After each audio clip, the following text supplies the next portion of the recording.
नमस्कार, जोहार। स्वागत है आप सभी का संकल्प से सिद्धि कार्यक्रम में। दोस्तों, इस कार्यक्रम के माध्यम से हम आपकी मुलाकात ऐसी पर्सनालिटीज से करवाते हैं जिन्होंने अपने जीवन में एक संकल्प लिया था। उस संकल्प को पूरा करने के लिए उनके अंदर एक जुनून आया और उन्होंने उस कार्य को सिद्ध किया। आज इसी क्रम में हम आपकी मुलाकात करवाने जा रहे हैं इंटर्न बी के फाउंडर दिलीप कुमार जी से। तो दिलीप जी, बहुत बहुत स्वागत है आपका हमारे कार्यक्रम में। आपका मैम, आपने इस दूरदर्शन के प्लेटफॉर्म पे मुझे बुलाया।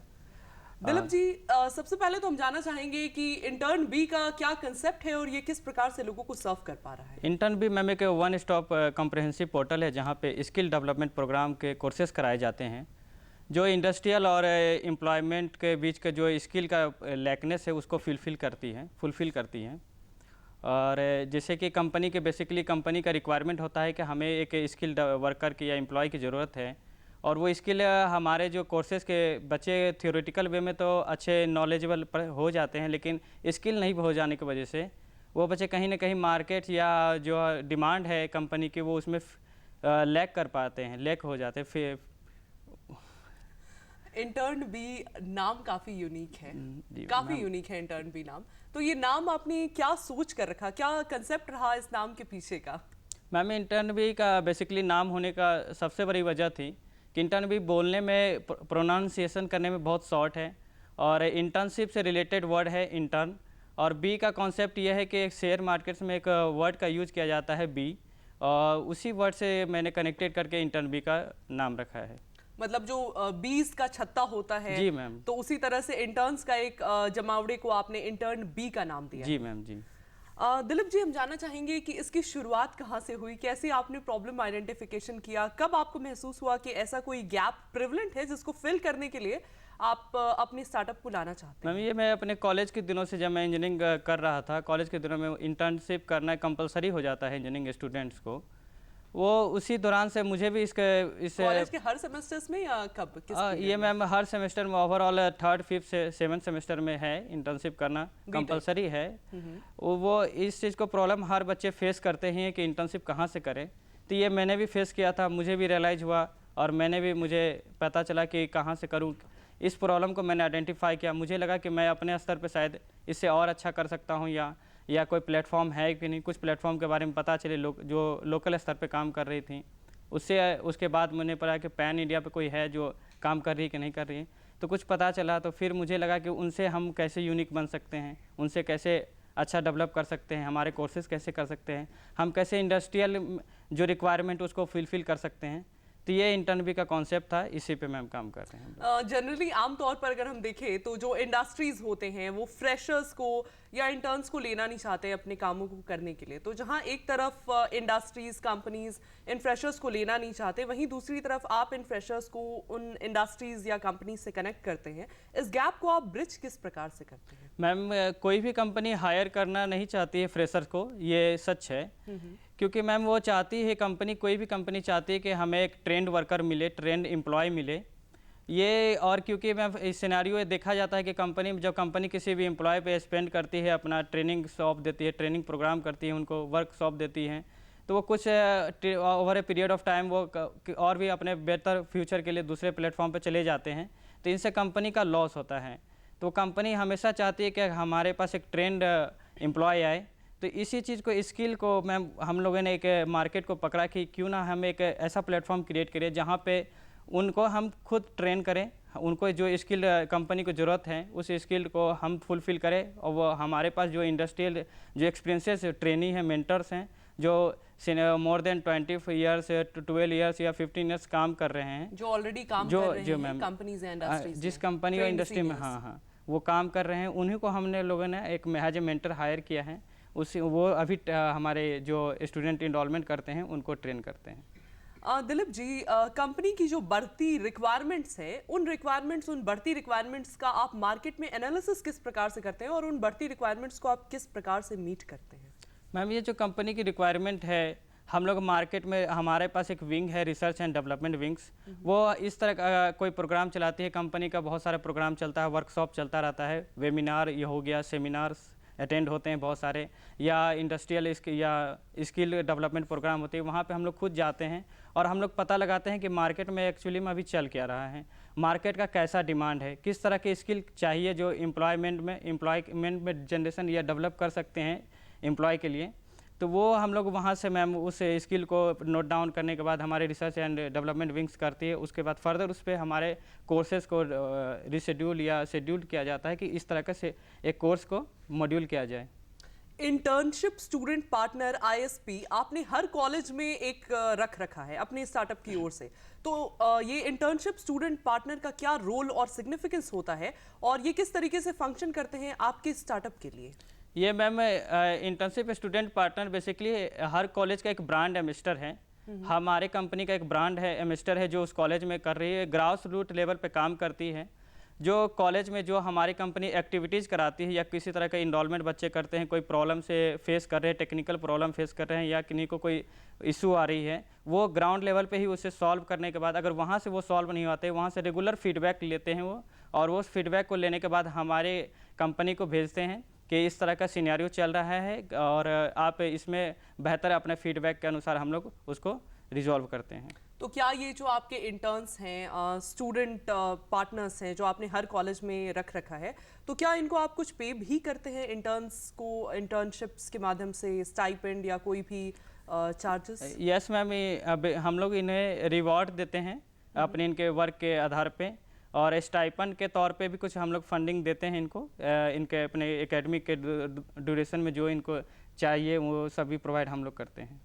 तो इंटर्नशिप स्टूडेंट पार्टनर को तो आप एक पे दे रहे हैं जिसकी वजह से वो आपके स्टार्टअप के लिए काम कर रहे हैं और वो कॉलेज के ही स्टूडेंट्स रहते हैं, राइट? यस मैम, कॉलेज के तो स्टूडेंट हैं। इसके अलावा जो इंटर्न्स आपके लिए काम कर रहे हैं, क्या उन इंटर्न्स को भी स्टाइपेंड या कुछ पे मिलता है एक अर्निंग के फॉर्म में? यस मैम, पे मिलता है। बहुत सारी कंपनीज हैं जो कम कॉस्ट में चाहते हैं कि हमारा काम निकल जाए और प्रोडक्टिविटी भी अच्छा मेंटेन रहे, तो उनमें हम लोगों ने एक इंटर्न भी एक हमारा सेक्शन है जिसमें कि आप इंटर्न के तौर पे भी इनरोलमेंट कर सकते हैं।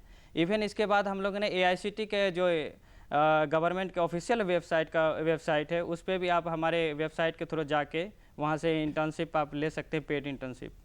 आप इंटर्न्स को इकट्ठा कैसे करते हैं या सिलेक्ट कैसे करते हैं?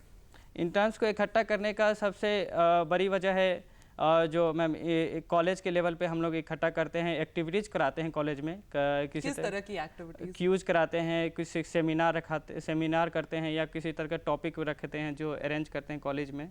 उससे हमारे जो ट्रेनिंग में पीरियड के जैसे वर्कशॉप कराते हैं, तो उस वर्कशॉप से बच्चे इंटरेस्टेड लेना शुरू कर देते हैं, इंटरेस्ट आ जाता है उन बच्चों को।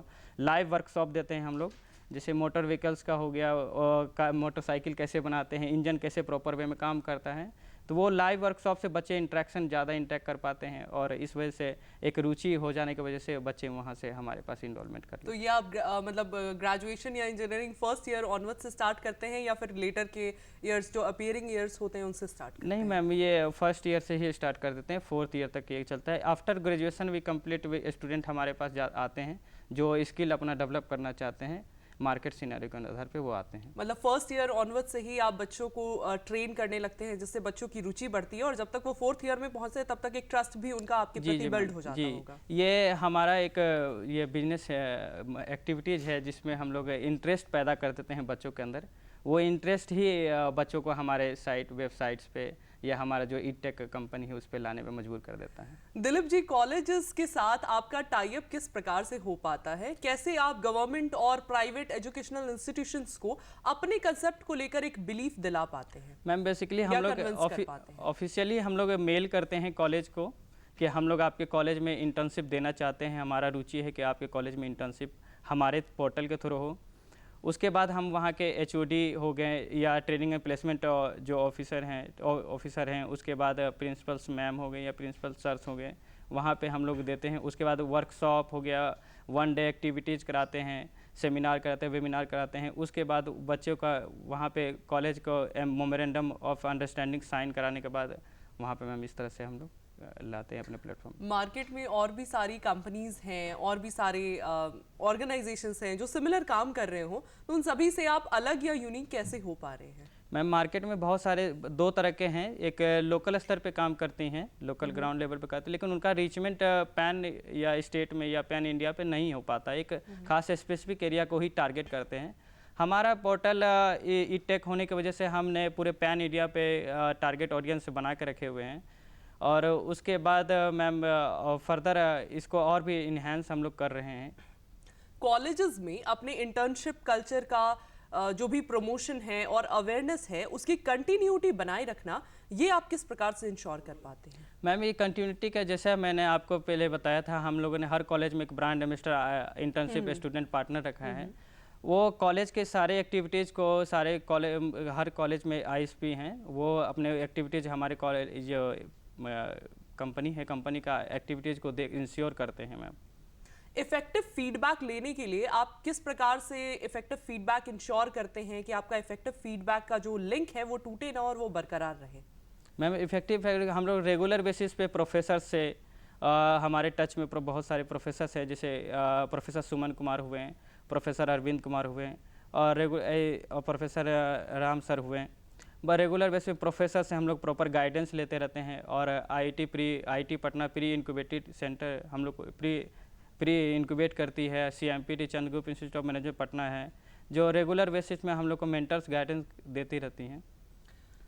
आप इसके माध्यम से प्रोडक्टिविटी आपकी इंश्योर्ड रहे, साथ ही साथ आप ये भी कैसे इंश्योर करते हैं? मैम प्रोडक्टिविटी इंश्योर व मार्केट एनालिसिस पे हम लोग इसको इंश्योर करते हैं कि मार्केट में अभी किस तरह की स्किल्ड चाहिए, कंपनीज़ को क्या है, रिक्वायरमेंट क्या है, और इस तरह पे वर्ल्ड वाइड या नेशन वाइड क्या सिनारियो चल रहा है, उस पे हम लोग में प्रोडक्टिविटी और मॉड्यूल अपना तैयार करते हैं। इंटर्न्स अक्सर किस प्रकार की प्रॉब्लम्स फेस करते हैं और आप उसको रिजॉल्व किस तरह से करते हैं? इंटर्न मैम बेसिकली कंपनी जिस तरह की रिक्वायरमेंट चाहती है स्किल, वो स्किल डेवलप नहीं हो पाती है बच्चों के अंदर, स्टूडेंट्स के अंदर डेवलप, या एम्प्लॉय के अंदर डेवलप नहीं हो पाती है। इससे वो किस प्रकार की problems face ma'am job opportunity की लैकनेस हो जाती है, जॉब अपॉर्चुनिटी मिल नहीं पाती, और नॉलेजेबल होने के बावजूद जो मार्केट में और इंडस्ट्रियल के जो ट्रेनिंग होती है वो नहीं हो पाती है प्रॉपर वे में। तो वहाँ पे मैम कंपनी को प्रोडक्टिविटी इन्हेंस करनी होती है, लेकिन वहाँ थियोरेटिकल नॉलेज होने के बावजूद उनके पास जो इंडस्ट्रियल ट्रेनिंग ना होने का एक कमी है, जो मैम कंपनी को एक लॉस भी देती हैं। जिस वजह से हम लोग उस पर पूरा ध्यान देते हैं कि कंपनी क्या रिक्वायरमेंट चाह रही है, क्या किस स्किल के वर्कर उनके चाहिए, एम्प्लॉयमेंट चाहिए या जो एम्प्लॉय चाहिए, तो वो उसी अनुसार हम लोग मैम उस पर डेवलप करते हैं अपना सारा। दिलीप जी, कब और कैसे इस चीज़ की शुरुआत हुई, एक सोच आना और उसको धरातल पर लेकर आना एक स्टार्टअप के फॉर्म में, तो ये आपने किस प्रकार से एक स्टार्टअप को स्टैब्लिश करा? ये मैम कॉलेज के दिनों से ही मैं खुद स्टूडेंट इंजीनियरिंग का रहा हूँ। कॉलेज के दिनों से ही मैम इस चीज़ को मैं खुद पर्सनली फेस किया हूँ, और हमारे कॉलेज के स्टूडेंट भी जो थे, हमारे साथी थे, हमारे जूनियर थे, और ये इस तरह के सारे प्रॉब्लम को फेस करने के बाद फेस कर रहे थे। तो मुझे आइडिया है कि क्यों ना इसी पे एक, और कंपनीज, बहुत सारी कंपनीज में मैं गया और पर्सनली गया भी, वहाँ के कंपनी से मैंने बात भी की कि आपको किस तरह की प्रॉब्लम, आप फ्रेशर को लेते हैं तो क्या क्या आपको प्रॉब्लम आती है। तो उन्होंने सारे प्रॉब्लम्स को बताया कि इस तरह की प्रॉब्लम होती है। तो उस प्रॉब्लम पे ही हम लोग काम करने के बाद मुझे एक अपॉर्चुनिटी लगा कि क्यों ना इसे लैकनेस जो इंडस्ट्री और एम्प्लॉय के बीच में बन रही है, उस पर एक ब्रिज बना के इंटर्न भी का नाम दिया जाए। दिलीप जी, स्टार्टअप को लाने से पहले आपने अच्छा खासा मार्केट रिसर्च भी किया, किस प्रकार से हम जानना चाहेंगे? मैम मार्केट रिसर्च करने के लिए हम लोगों ने गूगल फॉर्म्स स्टूडेंट्स के द्वारा फीडबैक लिया कि आपको किस स्किल की ज़रूरत है, और प्रोफेसर से फीडबैक लिया, ऑर्गेनाइजेशन इंस्टीट्यूशन से फीडबैक लिया। अभी हम लोग रिसेंटली का स्टार्टअप पे काम कर रहे हैं कि जो स्टार्टअप है, इकोसिस्टम है, उन्हें लो कॉस्ट में जो प्रोडक्टिविटी चाहिए, जैसे वेबसाइट चाहिए, ऐप चाहिए, या और भी टेक्निकल चीज़ें चाहिए, तो वो सारे चीज़ वहाँ से हम लोगों ने फ़ीडबैक लेना शुरू किया। फ़ीडबैक लेने के बाद वहाँ पे क्या हम लोग बेहतर कर सकते हैं, और इसमें कौन से इंडस्ट्रीज़ आती हैं, या कौन से जो एक्सपर्ट हैं इसमें मेंटर के तौर पे आ सकते हैं, उनको हम लोगों ने हायर करके एक अच्छा मैम प्लेटफॉर्म दिया है। इस रिसर्च, जो मार्केट रिसर्च आपने कंडक्ट कराया, इस मार्केट रिसर्च के क्या आउटकम्स आपको नज़र आए, और इन आउटकम्स का इस्तेमाल आपने अपनी स्टार्टअप में किस प्रकार से किया? मैम यही आउटकम, ये रिसर्च का मैम इसी पे यही आया है कि वो जो लैकनेस हो पा रही है कंपनी और एम्प्लॉय के बीच में, या जो इंटर्नशिप के ड्यूरेशन में जो आ रही है, उसी लैकनेस पे ये खरा उतर रहा है मैम। ये कमी है मार्केट में, हम लोगों ने एब्जॉर्ब किया है। अलग अलग जो आपके विंग्स हैं या इंडस्ट्रीज़ हैं जिनका कि इस्तेमाल आप करते हो अपनी स्टार्टअप को चलाने के लिए, उन अलग अलग इंडस्ट्री या विंग्स के बीच आप एक सिनर्जी या इंटीग्रेशन किस प्रकार से स्थापित करते हैं? जी मैम, हमारा बहुत सारा विंग्स है, मार्केटिंग्स है, विंग्स है, टेक्निकल्स विंग्स है, उसके बाद जो फाइनेंशियल देखते हैं, लीगल प्रोसीजर जो देखते हैं, वो सारे के मैम हेड हैं। वो हेड जो अपने अंदर रखे हुए एम्प्लॉय हैं उनको पे प्रॉपर वे में वहाँ से फीडबैक लेने के बाद उसको, या कोई प्रॉब्लम आती है उसको रिजॉल्व करते हैं। सारे विंग अपने अपने प्रॉपर वे में काम करती हैं। मतलब कौन कौन से विंग्स हैं और किस प्रकार से उनका इफेक्टिव फंक्शनिंग हो पा रहा है? जैसे मैम मार्केटिंग का कोई हमारे हैं राजा जी हैं, जो मार्केटिंग एरिया को देखते हैं।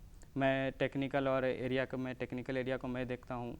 और जैसे हमारे केशव सीए केशव हैं, और रुपेश केडिया सर हैं जो सीए हैं, वो फाइनेंशियल चीज़ को देखते हैं।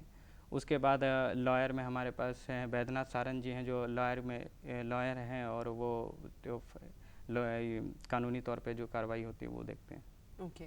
तो सारे और स्टूडेंट्स विंग को देखने के लिए आपके पास आईएसपी पड़े हुए हैं? स्टूडेंट्स को विंग्स को देखने के लिए मैम आईएसपी हैं, जो वहाँ से वो ग्रास रूट पे काम करने के बाद जो फीडबैक आता है, उस फीडबैक को फिर उसके लिए अलग एक कमेटी हम लोग के पास है जो R&D पे काम करती है। प्रीमियरली स्क्रूटनी कमेटी हम लोग के पास है। तो उसमें ये इंटर्नशिप स्टूडेंट पार्टनर्स रहते हैं मौजूद? जी मैम, वो रहते हैं, वो अपना फीडबैक देते हैं। प्रीमियरली स्क्रूटनी कमेटी उस चीज़ पॉइंट्स को छांटती हैं। उस पॉइंट को छांटने के बाद उस पर हम लोग किन पॉइंट्स को छांटती है? मैम जैसे मैम अब इनरोलमेंट मान लीजिए कोई आते हैं, इनरोलमेंट क्यों नहीं हो पा रही है, क्या प्रॉब्लम आ रही है, या कोर्सेज से रिलेटेड कोई मेंटर हैं, वो मेंटर से समझ पा रहे हैं कि नहीं बच्चे समझ पा रहे हैं। और जैसे लाइव प्रोजेक्ट भी हम लोग देते हैं, तो उस प्रोजेक्ट पे उनको क्या इशू आ रही है, तो वो सारे इशू को मैम वहाँ से रेगुलर बेसिस पे हम लोग फीडबैक लेते हैं और उसके बाद उस पर हम लोग काम करते हैं। गवर्नमेंट की स्टार्टअप सिस्टम से आपको किस प्रकार की मदद मिल पा रही है? Government ma'am, Bihar startup policy बहुत अच्छा काम कर रही है। Under the department of industry department जो है बिहार की बहुत अच्छा इकोसिस्टम डेवलप कर रही है बिहार में, और इसका बेनिफिट ज़रूर मैम मुझे मिला भी है। इससे पहले मेरा एक स्टार्टअप था kosikart.com, उस पर ma'am which is basically on e commerce platform. उस पर मुझे गवर्नमेंट की तरफ से 10 लाख की फंडिंग मिली थी, और इंक्यूबेशन सेंटर भी है एक दिया के प्रॉपर मेंटर में दिया गया था मुझे, और उसी से मैंने बहुत कुछ सीखा। आज उसी सीखने के गलतियां की, सुधार की, और इसे इंटर्न भी के तौर पे आज एक अच्छा कंपनी के तौर पे मैं लाया हूँ। सरकार की बहुत सारी इनिशिएटिव्स हैं, क्या इन इनिशिएटिव्स का आपको लाभ मिल पाया है, या फंडिंग स्कीम्स का? यस मैम, फंडिंग स्कीम का लाभ मिल पाया है। इनिशियल सीड फंडिंग मुझे 10 लाख की मिली है। वो मैम स्कीम से बिहार स्टार्टअप पॉलिसी के तहत मिली है वो मैम। तो क्या वो इसी स्कीम में मिली है या किसी और मतलब किसी और स्टार्टअप में आपको मिला है? किसी और स्टार्टअप में मिला था मुझे, और उसके बाद इसमें मैं काम कर रहा हूँ। इस पर तो मैंने किसी तरह की फंडिंग नहीं ली है। मतलब किस स्टार्टअप में? इससे पहले कोई स्टार्टअप था जिसमें आपको फंडिंग मिली थी सरकार जी मैम, kosikart.com हमारा एक ई-कॉमर्स प्लेटफॉर्म था, उस पे मैम मुझे फंडिंग मिली थी। मतलब आपने कहाँ पे अप्लाई किया था एग्जैक्टली? बिहार स्टार्टअप पोर्टल पे मैंने अप्लाई किया था, बिहार startup.gov.in पे। वहाँ पे स्टार्टअप अप्लाई करने के बाद वहाँ हमारा स्टार्टअप रिकॉग्नाइजेशन होने के बाद वो फंडिंग मिली। किसी भी स्टार्टअप को चलाने के लिए पैसों की ज़रूरत होती है, तो आपके स्टार्टअप को चलाने के लिए आपका रेवेन्यू जनरेशन मॉडल कौन कौन सा रहता है? क्या आपका स्टार्टअप बूटस्ट्रैप मोड है या इन्वेस्टमेंट बेस्ड? हमारा स्टार्टप बूटस्ट्रैप मोड में है, और इसमें बेसिकली जो हमारे पार्टनर्स हैं उन्होंने ही फंडिंग दी है। उसके बाद हम लोग इस पे फ्रीलांसर पे काम करते हैं, और कंपनी में जो हम लोग एम्प्लॉय को भेजते हैं वहाँ से हम लोग कमीशन के तौर पे भी काम करते हैं। फिलहाल में आपके साथ कितने लोग डायरेक्टली या इनडायरेक्टली जुड़े हुए हैं जिनको आपके स्टार्टअप के माध्यम से एक अर्निंग हो पा रही है? मैम डायरेक्टली और इनडायरेक्टली में मोर देन 50 प्लस जो हैं एम्प्लॉय हमारे तौर पे काम कर रहे हैं, जिसमें कि 38 प्लस ISP ही हैं। किन किन सेक्शंस से या किन किन विंग से जुड़े हुए हैं वो एम्प्लॉयज़ या वो लोग आपके साथ? मैम 20 प्लस के आसपास तो मेंटर्स हैं हमारे पास, और 2 से 4 जो हैं सॉफ्टवेयर और टेक्निकल टीम को देखती हैं, और 1-2 हैं जो एडिटर के तौर पे काम कर रहे हैं। तो वो जो भी लोग आपके साथ फिलहाल में काम कर रहे हैं, जिनको आपके स्टार्टअप के माध्यम से एक अर्निंग मिल पा रही है, उन सभी लोगों के साथ आपका रेवेन्यू शेयरिंग मॉडल किस प्रकार से हो पाता है? मैम रेवेन्यू शेयरिंग का मॉड्यूल हम लोगों ने सैलरी बेस्ड रखा है। वो सैलरी ही प्रॉपर वे में हर मंथली उनको सैलरी पे काम देते हैं। मतलब किस प्रकार से उनका मतलब शेयरिंग हो पा रहा है? क्या आप उनको प्रॉफिट्स का एक भाग शेयर कर रहे हैं या सिर्फ सैलरी बेस्ड नहीं मैम, कंप्लीटली जा मैं रहे हैं? सैलरी बेस्ड पे ही कम्प्लीटली जा रहा हूँ। उसके अलावा और कोई उसके ये अलावा नहीं है? मैम हम जानना चाहेंगे कि क्या आपके कोई को फाउंडर्स भी हैं इसमें, दिलीप जी मैम, हाँ हमारे को फाउंडर्स हैं, राजा बाबू हैं उनका नाम, वो को फाउंडर हैं। तो कब और कैसे आपकी को फाउंडर से मुलाकात हुई और क्यों आपको लगा कि एक को फाउंडर को लाना आपके स्टार्टअप में ज़रूरी है? मैम कि विदाउट को फाउंडर एक बड़ी कंपनी या किसी तरह की भी स्टार्टअप करते हैं तो एक ग्रुप आपको होना चाहिए। बिना एक ग्रुप का बहुत सारे वर्क होते हैं जो आप सिंगल तौर पे नहीं कर सकते, एक ग्रुप बनाना ज़रूरी है। तो इसमें को फाउंडर का बहुत बड़ा अहम रोल होता है, क्योंकि को फाउंडर या हमारे जो टीम है, हमारे अप्रोच जैसा हम सोच पा रहे हैं उसी सोच के वो भी हों, तभी एक अच्छी कंपनी डेवलप हो पाती है। कैसे आप कंपनीज को और इंटर्न्स को आपस में कनेक्ट करते हैं? मैम कंपनी और इंटर्न्स को हम अपने हमारे जो पोर्टल्स हैं उस पोर्टल पे कनेक्ट करते हैं, और AICTE के ऑफिशियल वेबसाइट है इंटर्नशिप, उस पे हम लोग कनेक्ट करते हैं। सेमेस्टर स्टूडेंट्स को गाइड करने के लिए उनके मेंटोर्स का चयन आप किस प्रकार से और कैसे करते हैं? मेंटर्स का चयन हम लोग मैम बेसिकली हम लोग जो लिंक्डइन से करते हैं। लिंक्डइन एक प्रोफेशनल ऐप है जहाँ पे मेंटर से मिल जाते हैं। वो उसके बाद हम जो रेफरेंसेस के थ्रू करते हैं, और इंडस्ट्रियल जो कंपनी में जिस कंपनी में हम लोग जाते हैं वहाँ के जो इंडस्ट्रियल एक्सपर्ट्स हैं जिन्होंने मोर देन 10 ईयर्स से काम कर रखे हैं उस फील्ड एरिया में, तो उनको हम लोग एज ए मेंटर के तौर पर रखते हैं, ताकि इससे बच्चों का मैम इम्प्रूवमेंट होता है। बच्चे इससे बहुत कुछ सीख सकते हैं, बहुत कुछ सीख पाते तो हैं। बच्चों और इंटर्न्स को इससे क्या क्या फायदे हो पा रहे हैं? मैम एक ओवर ए पीरियड टाइम जिन्होंने अपने जीवन का एक बहुत अहम समय बिताया है किसी एक खास स्पेसिफिक एरिया में, उस स्पेसिफिक एरिया में अगर एक प्रॉपर मॉड्यूल के तौर पे हम कोर्सेज दे पा रहे हैं, तो वो मैम वो 10 से 20 साल टाइम एक्सपेंड ना करके एक 4 to 6 to 8 वीक्स का अपना टाइम स्पेंड करके सीख लेते हैं। बच्चों को तो या इंटर्न्स को तो चलिए ये फायदे उनसे मिल रहे हैं आपके स्टार्टअप के माध्यम से। अगर हम बात करें कंपनीज या इंडस्ट्रीज की, तो कंपनीज को आपके स्टार्टअप कंसेप्ट से क्या फायदे मिल पा रहे हैं? कंपनीज को मैम जो कंपनीज जो हैं और जो सबसे पहले फ्रेशर को लेना इस वजह से नहीं चाहती है कि फ्रेशर पे ट्रेनिंग के तौर पे उन पे बहुत ज़्यादा पैसा एक्सपेंडिचर उनका खर्च होता है। उससे बचने के लिए वो चाहते हैं कि हमारे पास स्किल्ड वर्कर ही आए। तो वो इससे कंपनी को ये फ़ायदा होता है कि हमारे पोर्टल के थ्रू उनके पास स्किल्ड वर्कर प्रोवाइड हो जाते हैं, और स्टूडेंट या इंटर्न को इस फ़ायदा होता है कि वो स्किल डेवलप हो पाते हैं इंडस्ट्रियल एक्सपर्ट के थ्रू। दिलीप जी, अपनी स्टार्टअप को स्टैब्लिश करने के दौरान कुछ ऐसी चैलेंजेस जो आपने इनिशियली फेस करी हो या अभी भी फेस कर रही हो?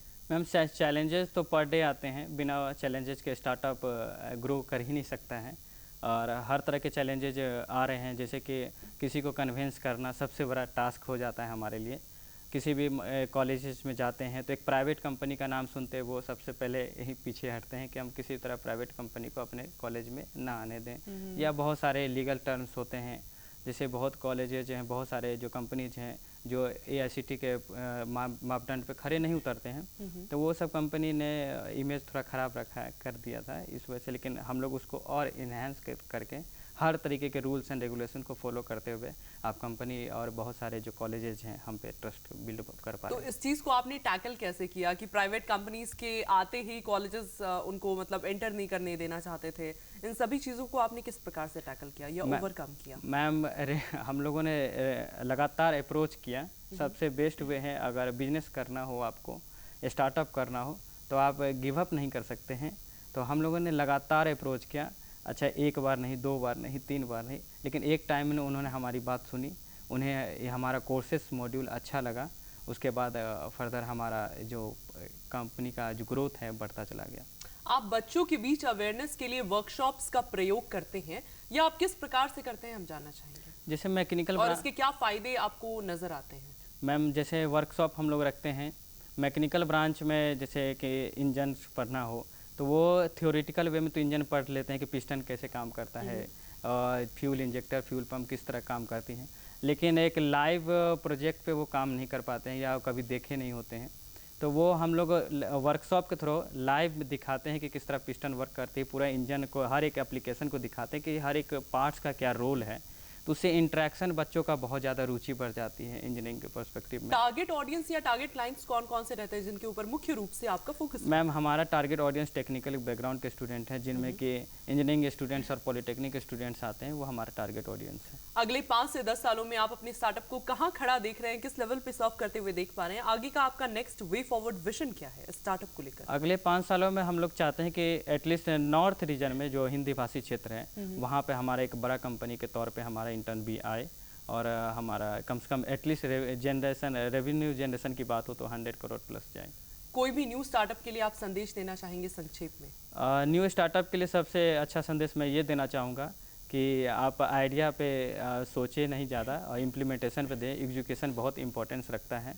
और सबसे बेस्ट मुझे स्टार्टअप जो करना चाह रहे हैं उनके लिए मेरा एक राय होगा कि सबसे पहले मार्केट रिसर्च आप करें, क्योंकि मार्केट रिसर्च बहुत ज़रूरी है कि आप जो प्रोडक्ट या सर्विसेज बनाना चाह रहे हैं, क्या वास्तव में वो मार्केट में ज़रूरी है भी या नहीं। मतलब मार्केट रिसर्च का एक अहम रोल हो रहा है किसी भी स्टार्टअप को स्टैब्लिश करने से पहले। जी मैम। दिलीप जी, आप हमारे कार्यक्रम में आए और आपने हमारे दर्शकों को इतनी विशेष जानकारियां दी, इसके लिए आपका बहुत बहुत धन्यवाद, आभार। जी, बहुत शुक्रिया मैम।